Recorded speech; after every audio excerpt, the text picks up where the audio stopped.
ఇంకొక విషయం కూడా చెప్పాలి మీకు. ఎవరో ఒక వ్యక్తి ఇద్దరు మోటార్ సైకిల్ మీద నిన్న విజయవాడకి మా ఇంటికి వచ్చారట. ఆ ఫోటో కూడా వీడియోలో రికార్డ్ అయింది. వీడెవరో తెలుగుదేశం పార్టీకి చెందినటువంటి ఒక లేడీ, ఒక పురుషుడు.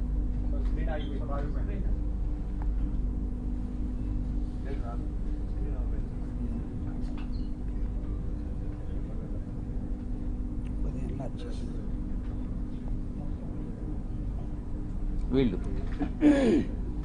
నేను ఒక్కటే చెప్తా ఉన్నా, వీడెవడో నాకు తెలీదు.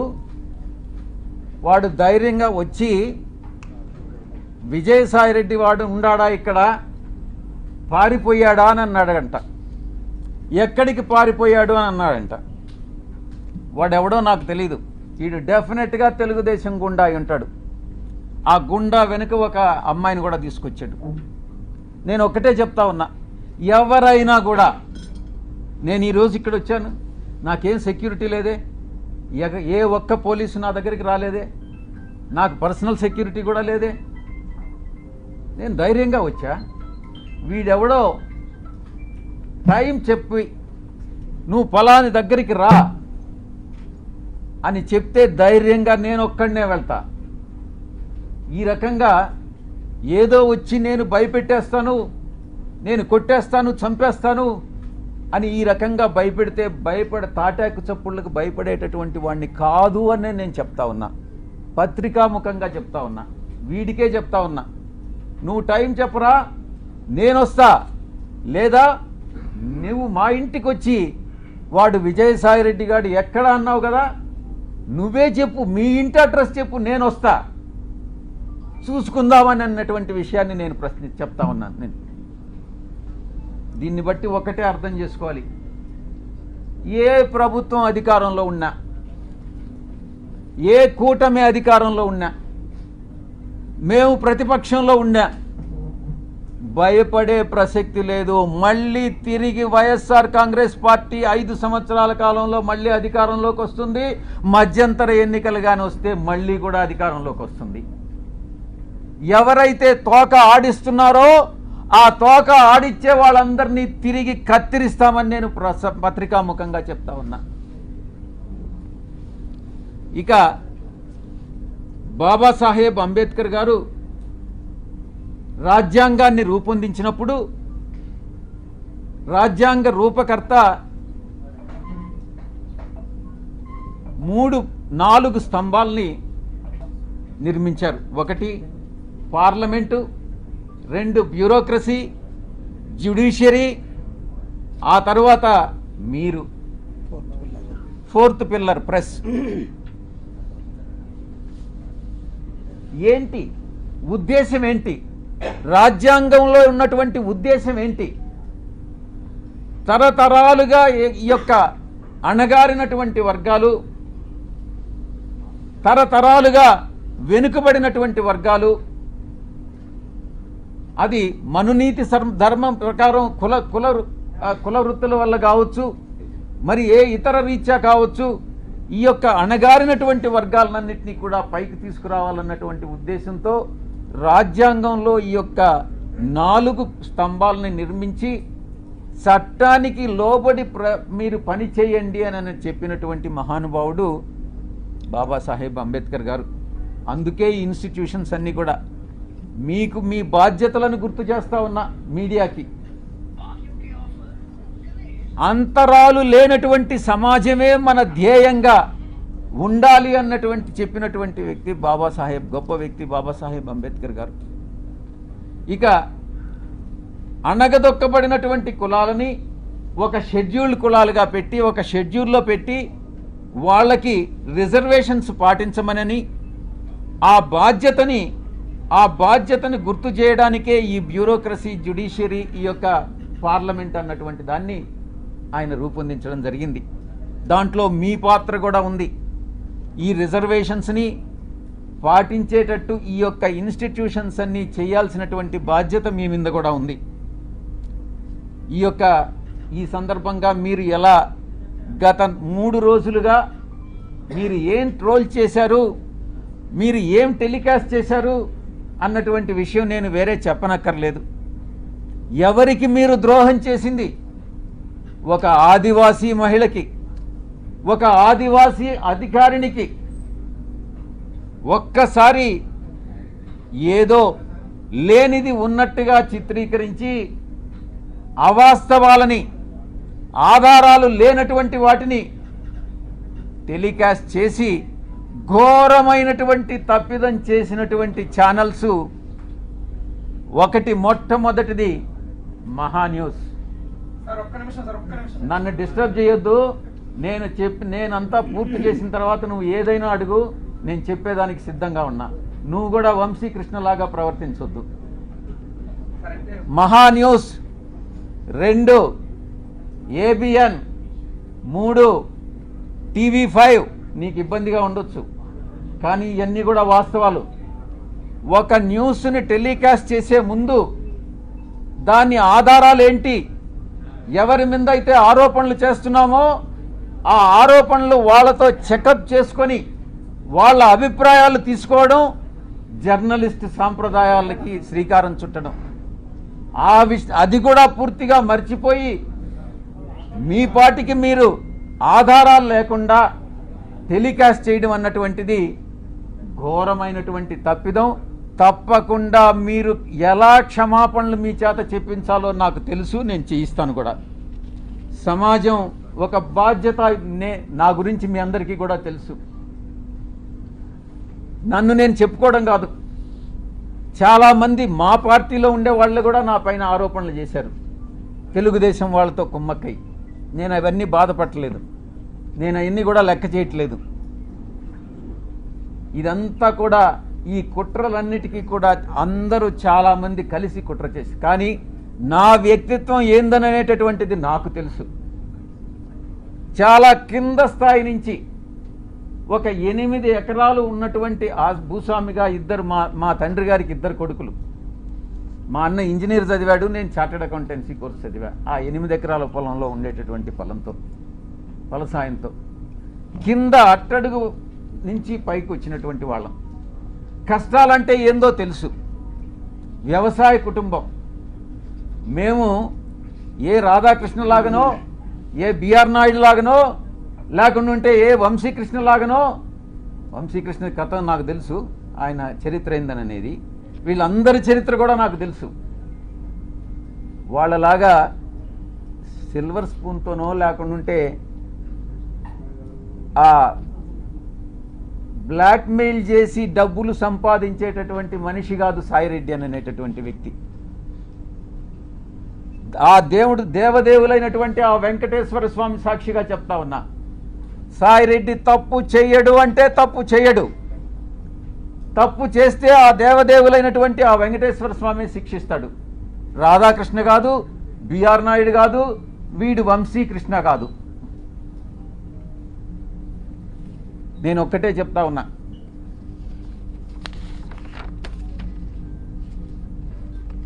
ఒక ఎంపీగా, బాధ్యతాయుతమైనటువంటి ఎంపీగా నా యొక్క బాధ్యతలను నేను నిర్వర్తిస్తా ఉన్నా. ఆ క్రమంలో సమాజాన్ని, అంతరాలు లేనటువంటి సమాజాన్ని తీర్చిదిద్దేదానికి నా వంతు కృషి నేను చేస్తా ఉన్నా. బరి తెగించి హద్దులు మీరి ఇష్టానుసారంగా ఆధారాలు లేకుండా నిరాధారమైనటువంటి ఆరోపణలు ఒక ఆదివాసీ స్త్రీతో సంబంధం ఉన్నట్టుగా మీరు చెప్పి ఈరోజు అదే ఆధారాలు మీరు ఎవరెవరికి సబ్మిట్ చేయాల్సి ఉంటుంది అన్నటువంటి విషయాన్ని నేను రాబోయేటటువంటి నా యొక్క ప్రెస్ కాన్ఫరెన్స్లో నేను ఎక్స్ప్లెయిన్ చేస్తాను. ఈ కుట్ర కుతంత్రాల వెనక ఎవరున్నారు అనే విషయాన్ని నేను ప్రశ్నిస్తా ఉన్నా.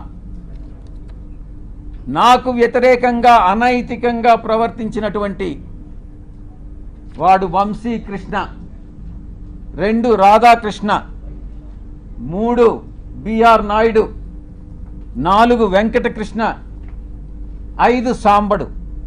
నేను చెప్తా ఉన్నా, తప్పకుండా మీ అందరూ కూడా చట్టానికి లోబడి మీ అందరి మీద చర్యలు తీసుకోవడం జరుగుతుంది. ప్రతిపక్షంలో ఉన్నాడు వీడి విజయసాయిరెడ్డి, ఏం చేస్తాడు లేనని మీరు తేలిగ్గా తీసుకోవచ్చు. కానీ విజయసాయిరెడ్డి ఒక్కసారి పట్టుబడితే ఆ రోజు రామోజీరావు నాతో తగువేసుకున్నాడు. నేను ఏ రోజు రామోజీరావుని కలవలే. 1 సంవత్సరం రోజులు ట్విట్టర్ ద్వారా రామోజీరావుని నేను ఎదిరించా, వేధించా. ఏం చేశాడు? అదేవిధంగా అటు రాజ్యాంగబద్ధంగాను నాకున్నటువంటి ఏ అయితే వసతులు ఉన్నాయో అన్ని వసతులను ఉపయోగించి వీళ్ళందరికీ కూడా బుద్ధి చెప్తాను అన్నటువంటి విషయాన్ని నేను తెలియజేస్తా ఉన్నా. ఇక యూట్యూబ్ ఛానల్స్ కావచ్చు, కొంతమంది సోషల్ మీడియాలో గ్రూప్స్ క్రియేట్ చేశారు.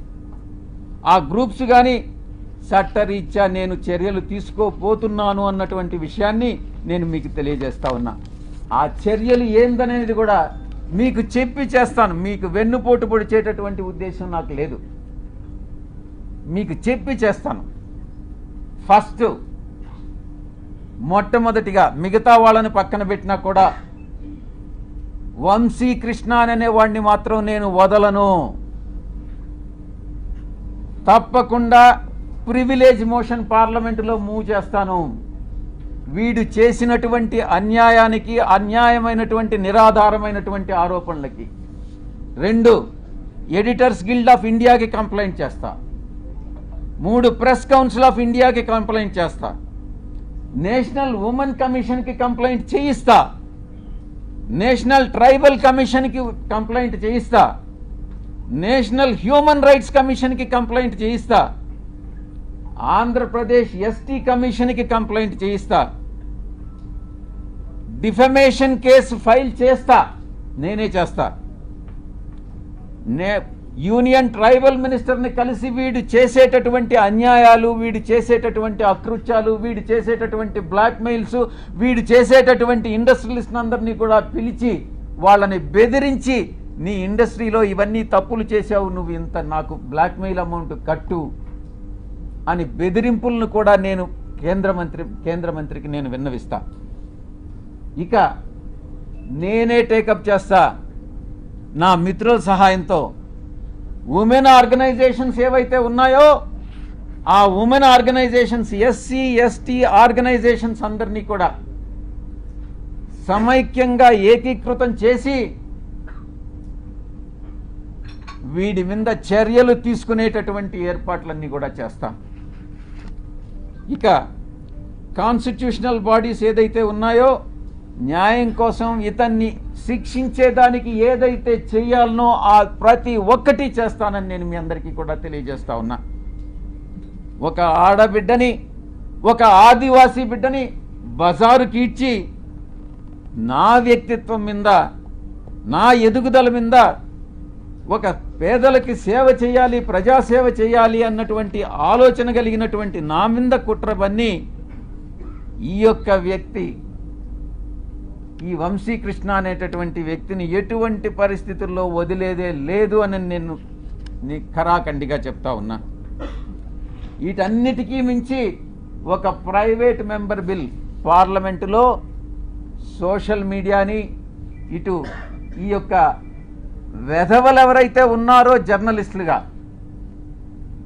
వీళ్ళని శిక్షించేటటువంటి బిల్లుని ఒకటి ప్రవేశపెట్టాలన్నటువంటి ఆకాంక్ష కూడా నాకు ఉంది అని నేను తెలియజేసుకుంటా ఉన్నా.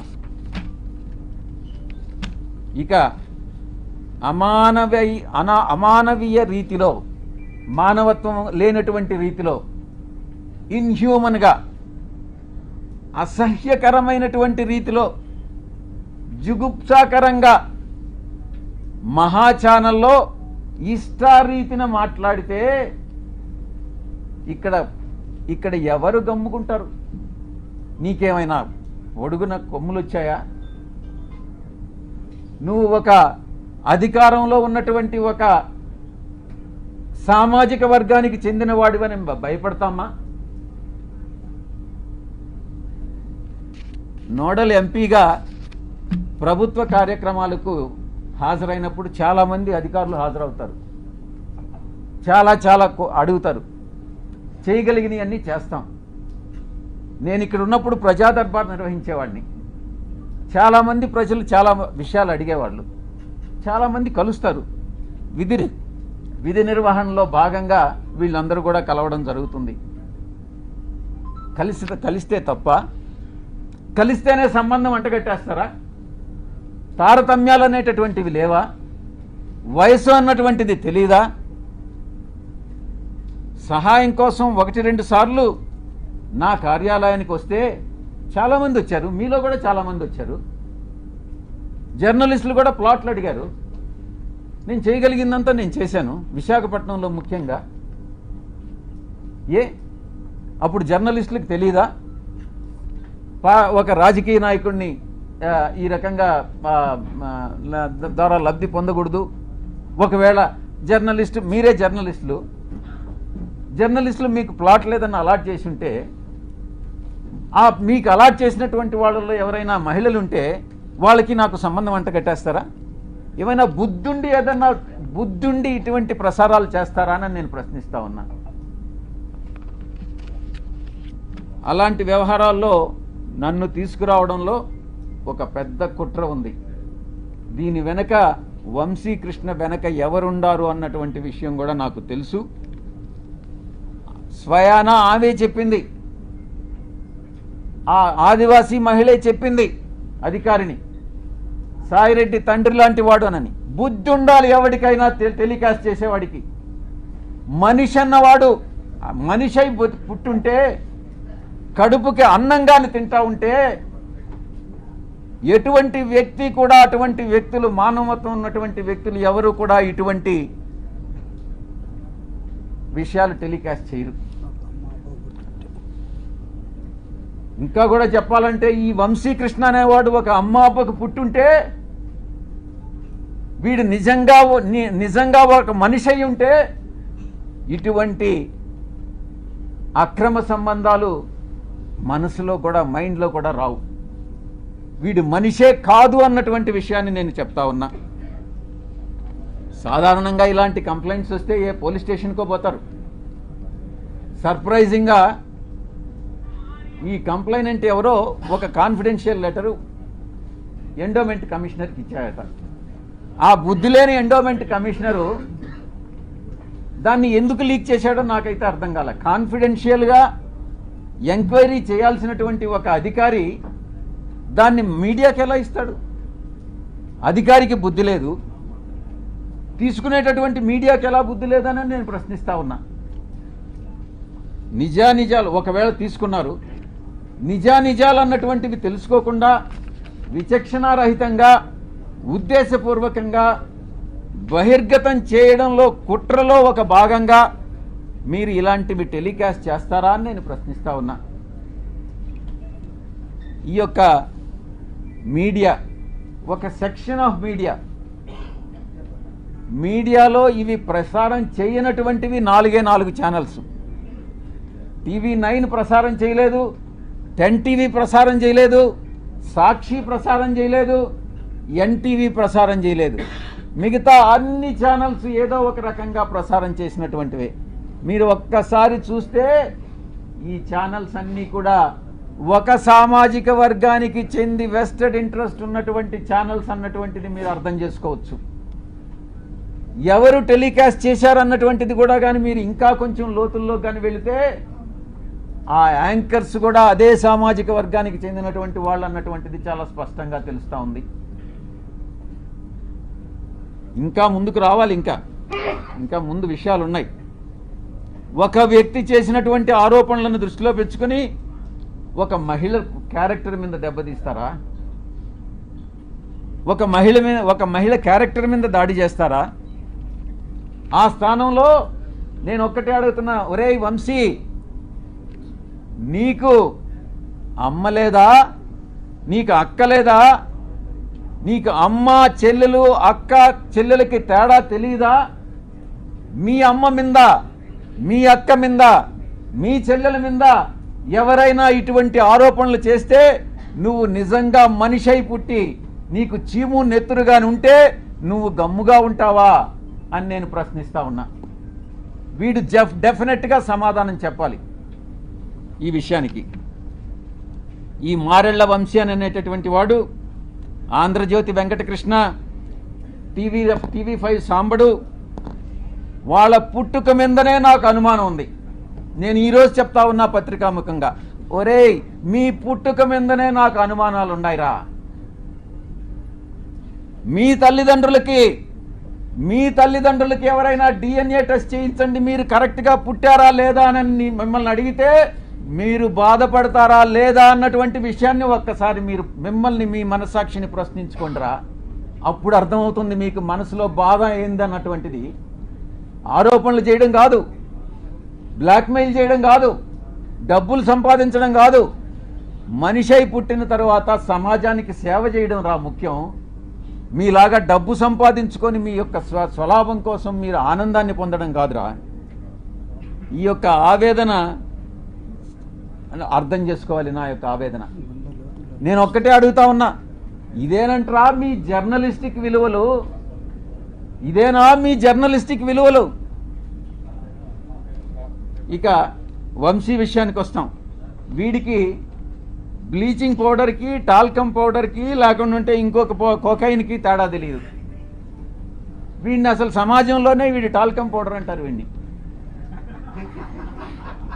నేను ఒక్కటే అడుగుతున్నా, ఒరే వంశీ, జర్నలిస్ట్ అనే దానికి ఒక స్పెల్లింగ్ చెప్పరా నువ్వు కరెక్ట్గా.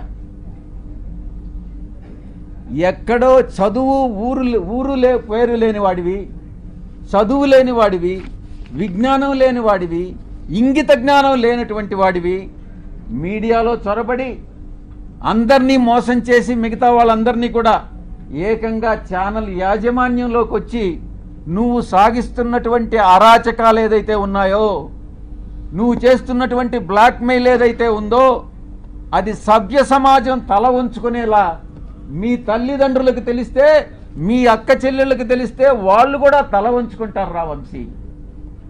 ఇది నీ యొక్క పరిస్థితి. ఒక్కసారి మీ ఛానల్లో పనిచేసేటటువంటి మీ యొక్క మహిళా ఉద్యోగుల్ని ఒక్కసారి అడిగి చూడు, నీ గురించి ఏమనుకుంటున్నారనేటటువంటి విషయం, నీ వెనక ఏమనుకుంటున్నారనేది ఒక్కసారి తెలుసుకోరా. వంశీ డిబేట్లు కూడా చూస్తూ ఉన్నాం. అది జబర్దస్త్ అన్నటువంటిది చాలా అగ్లీగా ఉంటుంది. దానికన్నా ఇంకా హీనంగా ఉంటాయి వీడి డిబేట్స్. ఒక్కసారి డిబేట్లపై నువ్వే ఫీడ్బ్యాక్ తీసుకో. నీ డిబేట్ల మీద నీకు అసలు ఒక్క ఓనామహాలు రానివాడివి నువ్వేం జర్నలిస్టు రా వంశీ.